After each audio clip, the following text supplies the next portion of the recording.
Hey everyone, welcome back to our channel. If you're here, you're probably looking to sign out of Hulu on your Roku device, and we're glad to help. This is especially useful in 2025 with the latest Roku updates, whether you're sharing your device or just want to secure your account. It's a quick process that takes less than a minute, so let's dive right in.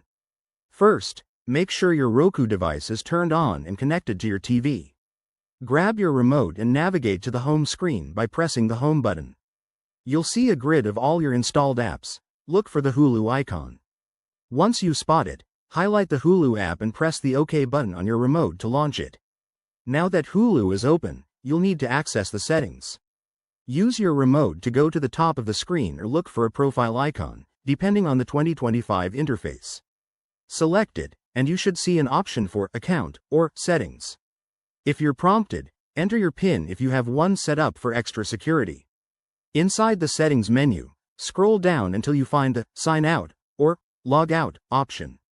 It might be under a sub-menu like Manage Profiles or directly listed. Highlight it and press OK to select. Roku will ask you to confirm. Go ahead and choose Yes or Confirm to proceed. Your Hulu account will be signed out successfully. One quick tip. If you run into any issues, like the option not appearing, try restarting your Roku device by going to Settings, System, Power, Restart. This often refreshes the apps and fixes glitches. Also, remember that signing out won't delete your Hulu app. You can always sign back in later. There you have it. That's how to sign out of Hulu on Roku in 2025. It's straightforward and keeps your streaming secure.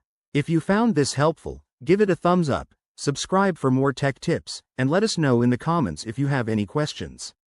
Thanks for watching, and we'll see you in the next video.